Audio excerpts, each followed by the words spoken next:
Friends, welcome to our lecture series. I am Prakash Parja and now the start of the subject number 6.3 spectroscopy applied optics માં એક ચાલુ હતો જે unit number 1 માં part આપણે 2 ચાલુ હતો જેમાં આપણે જોવાનું છે લાસ્ટ સેકન્ડ ક્વેશ્ચન છે બેઝ ક્વેશ્ચન બાકી છે એમાં લાસ્ટ સેકન્ડ આપણે જોઈએ સોમરફેલ્ડ ઇલેક્ટ્રિકલ ઓર્બિટર તો જે સોમરફેલ્ડ છે ઇલેક્ટ્રોન માટેની ઓર્બિટ માટેના ઇક્વેશન આપ્યા હતા આગળ આપણે જોયા હતા બોર માટેના તો બોર માટેનો રેડિયેશન ઇક્વેશન જોયું વેલોસિટી નું જોયું એંગ્યુલર વેલોસિટી નું જોયું એનર્જી નું જોયું એની ઉપરથી જે સોમરફેલ્ડ નામના સાયન્ટિસ્ટ છે he find about the electrical orbit electrical orbit એટલે આપણે ખબર છે જેમ ગ્રહો કોઈ સૂર્યને આધીન કોઈ પરફેક્ટ સ્ફિયરમાં આપણે છે એ ઓર્બિટ છે નહીં આપણે ખબર છે કેવી છે ઇલેક્ટ્રિકલ આકારની ઓર્બિટ છે સપોઝ આપણે માની કે કોઈ પણ ન્યુક્લિયસની આજુબાજુમાં એક ફર્સ્ટ ઓર્બિટ આવે છે s first n is equal to quantum number છે 1 અને એમાં કક્ષક l કે છે ઓર્બિટલ ક્વોન્ટમ નંબર તો કે s તો એ એરિયા પાસે એક સર્ક્યુલર મોશન હશે સર્ક્યુલર ઓર્બિટ હશે એના સિવાયની વાત કરું તો સેકન્ડ નંબરની સેકન્ડ નંબરની છે એ પરફેક્ટલી રેડિયસમાં હશે ને ગોળ હશે રેડી તો જે આ ઓર્બિટના નંબર વધતા જાય principal quantum number n to 1 to infinity જેવું વધતા જાય છે એમ એના શેપમાં છે એ કેવો ફેરફાર થતો જાય છે ઇલેક્ટ્રિકલ ટાઇપ ફેરફાર થતો જાય છે મતલબ ફર્સ્ટ છે એકદમ ગોળાકારની છે પછી જેમ જેમ જાવ લંબરૂપીય કક્ષા છે વધતી જાય છે સપોઝ આ ન્યુક્લિયસ છે ફર્સ્ટ થોડી એકદમ પરફેક્ટ પછી થોડી લંબ પછી થોડી લંબ આ રીતે શેપ વધતી જાય છે તો જે આ ઓર્બિટ માટેના જે ઇક્વેશનો છે એ કોને આપ્યા હતા સોમરફેલ્ડ આપ્યા હતા અને કેવી ઓર્બિટ માટે ઇલેક્ટ્રિકલ ઓર્બિટ માટે અને કેની ઓર્બિટ છે તો ઇલેક્ટ્રોન માટેની છે તો આ રીતે ઇલેક્ટ્રોનની ઓર્બિટ જેમ આપણા ગ્રહો છે ગ્રહો પણ લંબરૂપીય કક્ષામાં ભ્રમણ કરે છે એ જ રીતે ઇલેક્ટ્રોન પણ છે ન્યુક્લિયસની આજુબાજુ લંબરૂપીય કક્ષામાં ભ્રમણ કરે છે એવી જે થિયરી છે સોમરફેલ્ડ આપે છે જોવાની છે તો જો પ્લાનેટરી સિસ્ટમ આયું ફર્સ્ટ જે ગ્રહો છે એવી રીતે કે જે planetary system છે the Sommerfeld argued that when moves around another body under the inverse square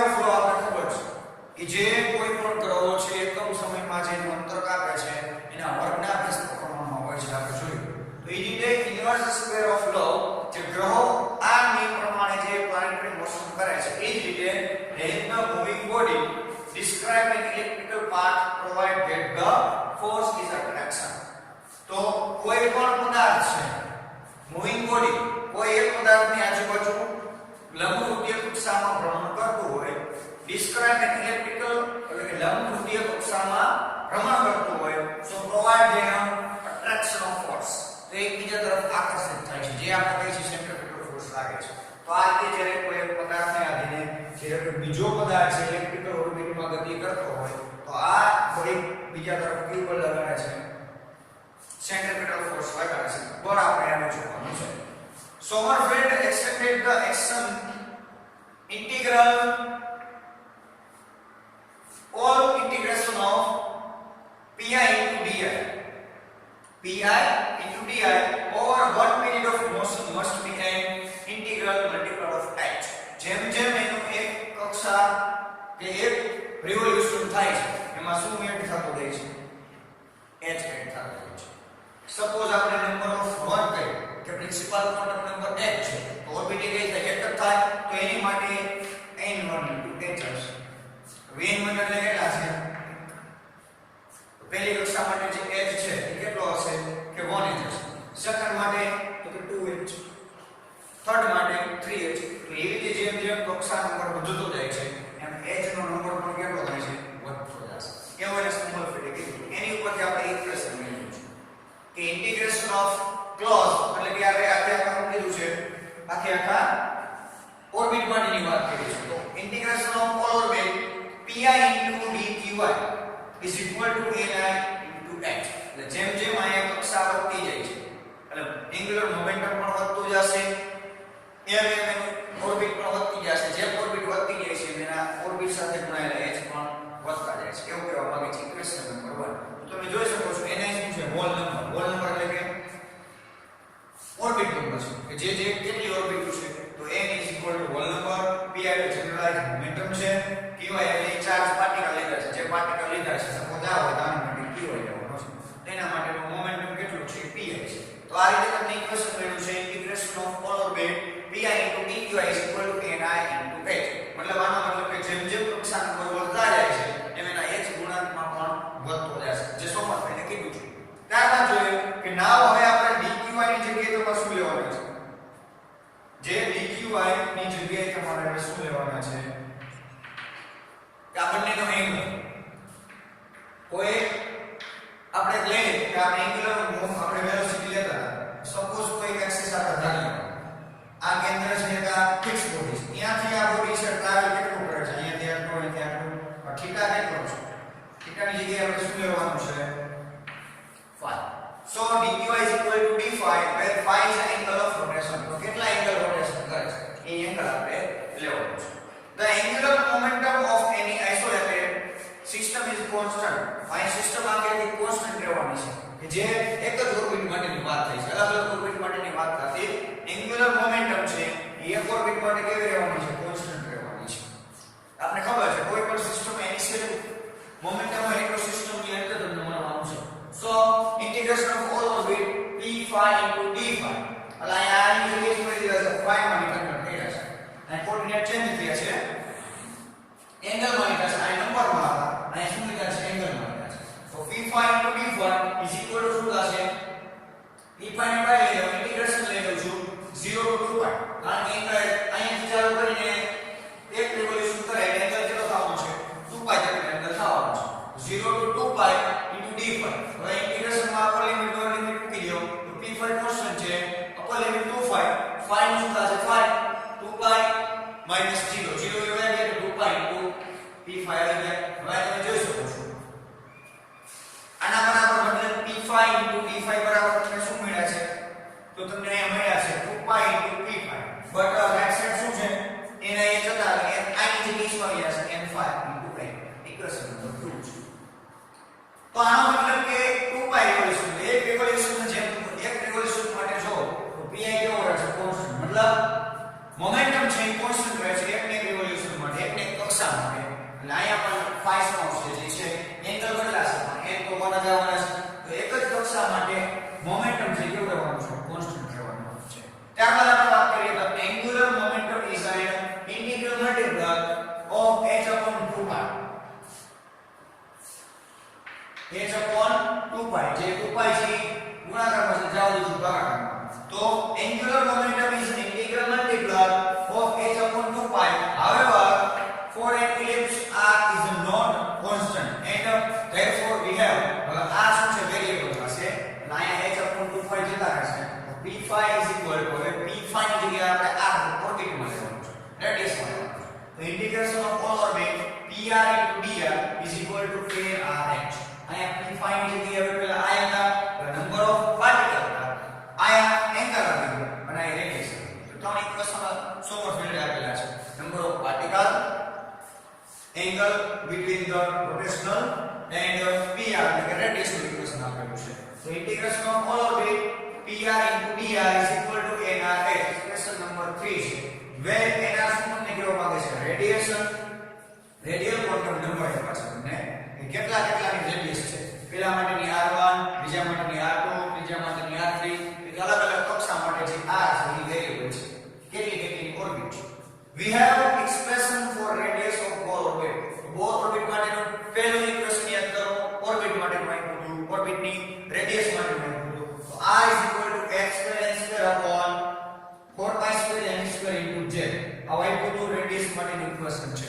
હવે એમાં આપણે હાઇડ્રોજન માટે શોધીશું. હાઇડ્રોજન પાસે એક જ કક્ષા છે તો n is equal to 1 અને નંબર ઓફ એટમ કેટલા છે તો કે z is equal to 1. તો હાઇડ્રોજન માટે n is equal to 1 અને z equal to 1 મૂકી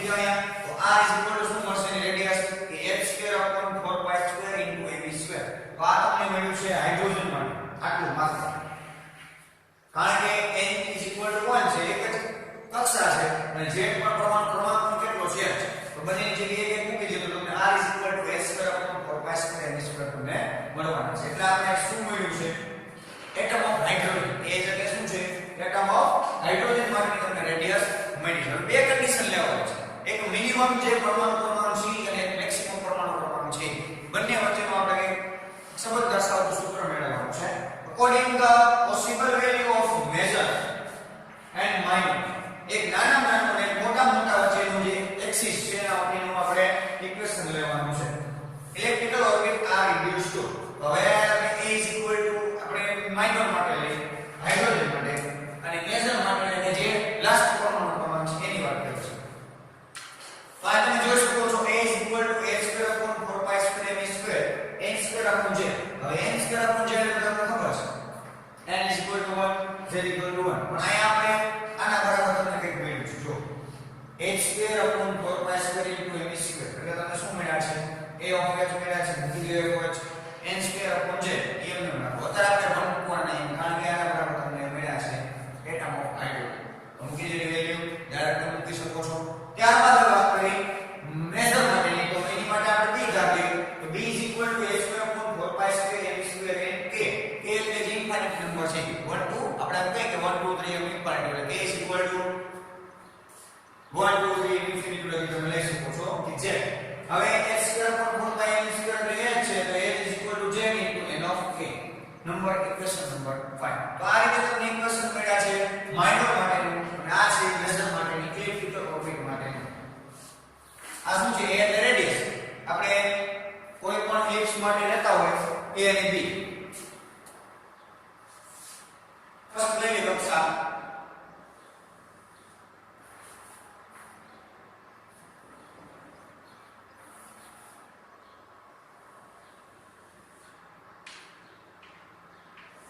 તો આપણને ખબર છે કે એક મેક્સિમમ રેડિયસ હોય અને એક મિનિમમ રેડિયસ હોય. મિનિમમ ને આપણે a કીધા છે, મેક્સિમમ ને આપણે b કીધા છે.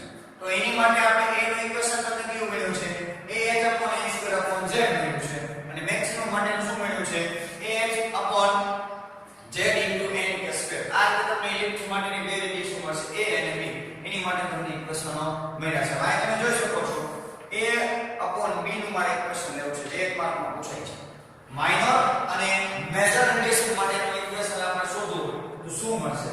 સો a = તમને શું આપ્યા છે કે a * h એટલે કે એટમ ઓફ હાઇડ્રોજન n²/j. ત્યારબાદ જો આમાં શું આપ્યું છે તો કે aj ah/z nk. અને સ્ક્વેર કરી છે nk². આ ઉડે ઉડે a/b aj cancel, zz cancel, તો વધ્યા શું છે n²/nk². આ રીતે તમને ઇક્વેશન મળશે કે a/b એટલે સ્મોલ રેડિયસ અને બિગ રેડિયસ નો તમે ગુણોત્તર લ્યો શું મળશે? n² એટલે કે નંબર ઓફ પરમાણુ કક્ષા છે કેટલા હોય છે? તો 1. અને n of k એટલે મેક્સિમમ કેટલા છે આપણે જાણવાનું છે. અહીંયા જેટલી ઓર્બિટ છે એ તમારે લેવાના થશે. રેડી? તો આ રીતે તમને મિનિમમ અને મેક્સિમમ રેડિયસ માટેની ઇક્વેશન મળશે. તો આ સોમર ફ્રીડે 3 ઇક્વેશન આપ્યા છે. એક પાર્ટિકલ માટેનું pi વાળું integration of all orbit pi into dqi = ni into h.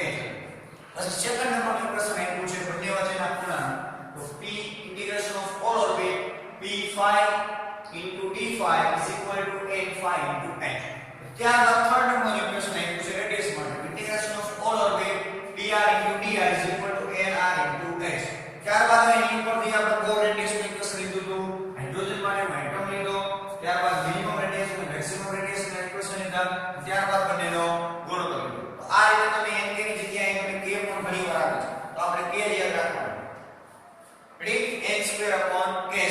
અને આ રીતે પણ તમે લખી શકો a/b = n/k. કારણ કે બંનેના વર્ગમૂળ આપણે તમે લઈ શકો છો અપ એન્ડ ડાઉન. રેડી? તો આ રીતે તમને ઇક્વેશનો મળ્યા છે સોમર ફ્રીડનું મિનિમમ રેડિયસ, મેક્સિમમ રેડિયસ માટેના, પાર્ટિકલ માટેના, ફિગર માટેના અને રેડિયસ માટેના. રેડી? ત્યારબાદ આપણે નેક્સ્ટ ક્વેશ્ચન જોશું. આ ક્વેશ્ચન અહીંયા સમજીશું. Now the start of the last question of this unit, the spinning electron. Next લેક્ચરમાં આપણે જોયું કે સોમરફેલ્ડની ઇલેક્ટ્રિકલ ઓર્બિટ માટેના જે ઇક્વેશનો હતા, ત્યારબાદ હવે લાસ્ટ જે છે ક્વેશ્ચન યુનિટ નંબર 1 નું છે ધ સ્પિનિંગ ઇલેક્ટ્રોન્સ. તો ધ સ્પિનિંગ ઇલેક્ટ્રોન્સ ઇલેક્ટ્રોન છે કઈ રીતે સ્પિન કરે છે અને એના જે વેલ્યુ શું છે એ આપણે જોવાનું છે અને કઈ કઈ જગ્યાએ એને આધારિત છે એ બધું આપણે હવે આ સ્પિનિંગ ઇલેક્ટ્રોન નામના ક્વેશ્ચનમાં જોવાનું છે. To account the observe fine structure of spectral line and to explain the anomalous Zeeman effect, the concept of spinning electron was introduced by Unbeck and Goudsmit in 1926. તો જે આપણે ઝીમાન ઇફેક્ટ અને આગળની એનામોલસ ઝીમાન ઇફેક્ટની બધી જોઈ તો એમાં આપણે સ્પિન ઓફ ઇલેક્ટ્રોન આપણે લેતા હતા અને એમાં ક્વોન્ટમ નંબર પણ આપણે જોયા છે. સ્પિન ક્વોન્ટમ નંબર અને મેગ્નેટિક સ્પિન ક્વોન્ટમ નંબર જે ઇલેક્ટ્રોનની ડાયરેક્શન પોતાની ધરી ઉપર ભમે છે એને આધારે આપણે અલગ અલગ ઇફેક્ટ જોઈ હતી. તો એની શોધ છે આપણે એ પણ જોઈ ગયું હતું. અનબેક અને ગોડસ્મિથ છે 1926માં જેની શોધ છે એ કરી હતી. ત્યારબાદ આપણે જોઈએ છીએ સેકન્ડમાં તો according to their hypothesis the electron spin about an axis in on its own while it also move around the nucleus of atom in orbit. તો જો હાઇપોથિસિસ છે એના જે ઇલેક્ટ્રોન સ્પિન મળે છે એના જવાબદાર કોણ છે તો ઇલેક્ટ્રોન છે પોતાની એક્સિસ ઉપર જે ફરે છે એ પણ છે એની સ્પિન અને સેકન્ડ નંબરની છે ઓર્બિટની ફરતી બાજુ પણ ઘૂમે છે. તો બે એની પાસે સ્પિન છે, એક એની પોતાની ઓન એક્સિસ અને ઓર્બિટ આ બંને એક્સિસ જે સ્પિન છે એ ભેગા થાય છે. ઇલેક્ટ્રોન માટે બે સ્પિન ગણે, એક ઓર્બિટલ સ્પિન અને એક એની ઓન એક્સિસની સ્પિન છે. ત્યારબાદ લે the spin of electron is analog to the spinning of planet about its own axis as it moves in elliptical orbit around the sun.